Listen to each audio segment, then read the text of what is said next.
what are the top 5 things we can do to prevent fraud?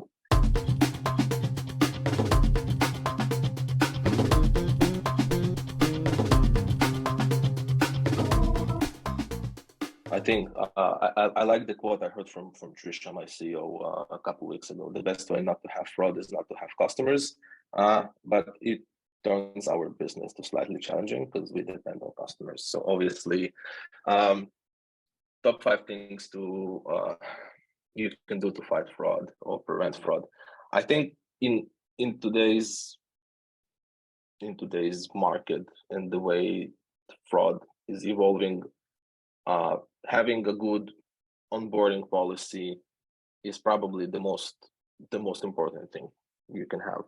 Really, how many risk signals you ingest around the KYC, and how do you really score, or how do you treat those applicants when they try to onboard to your platform? It's super important. If you can eliminate the fraudsters even before they joining the platform, that's the ideal route to go with, because once they on your platform, it's much harder to prevent from them to execute fraud and conduct fraud. So really have a really healthy onboarding strategy. And when I say healthy, I mean by see all the different signals you can get, either by data you collect yourself, or if you're using any vendors for your KYC or KYB process, try to see what is the associated risk with the phone numbers, with the emails, what is the associated risk with devices, how all those elements correlate with the entity who is trying to onboard to your platform. Also, more and more we see the usage of actual identity verification with documents.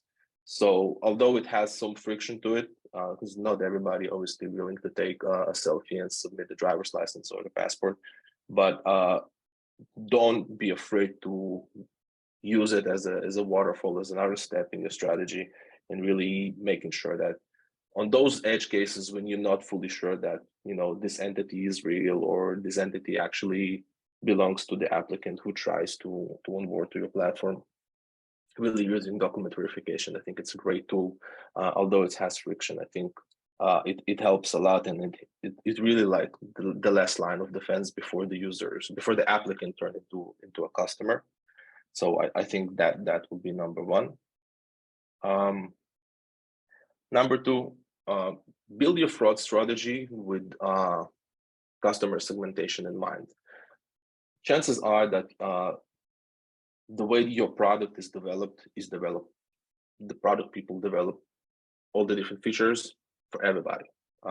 And I think as risk managers, fraud prevention managers, this is your place to step up and have an open conversation with product people and really try to see which features are more suitable to which customers.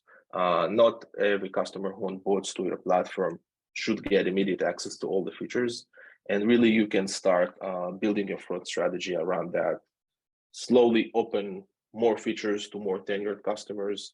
The more you know the customer, the more you trust them, the more you understand how they behave on your platform, the more you can allow them to use the different features and different products that you can actually offer.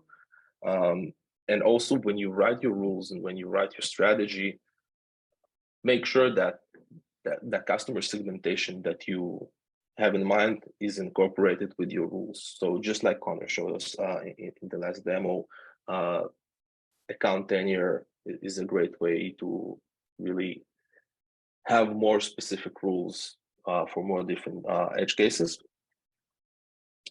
I would say number 3 is probably look beyond the transactions. So while the term transaction monitoring is really classic, because 15 years ago that's what we used to monitor. We used to monitor the transaction, the actual money movements. In today's world, I think it's important to incorporate other elements that can either help you identify more riskier or less riskier activities. So really try to understand how the user behave, use your analytics with any enrichment data that you already have, or use any vendors that offer enrichments of data. And pretty much don't just write rules around transactions. Try to see if you can bring any risk scoring. Try to see if you can bring any information around, for example, the geolocations and the IP where the customers usually transact, and think about all the different risk insights that you can filter your users and make the rules more accurate. Another thing is probably have a great tech stack. Don't be fighting fraud by yourself. Don't be fighting fraud by running SQL queries all day. It's not efficient. Plenty vendors out there, plenty solutions. All of them offer many different things.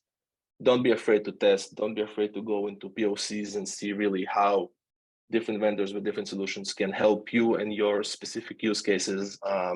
I think we are in a great place in the industry today where you have a lot of really good vendors that offer really great value. So I think don't fight it by yourself. Have a great tech stack.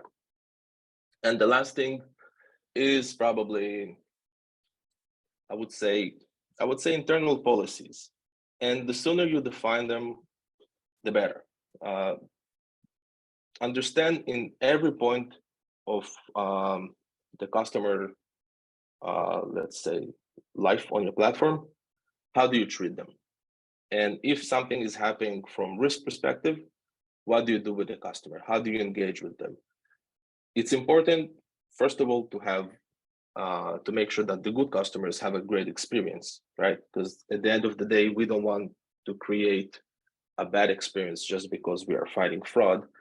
Our goal at the end of the day is make sure that the good customers still have a great way to use our products and our features, and having strong policies and automating those policies as much as you can with automated emails and automated IVR calls and SMS, and really having everything in place.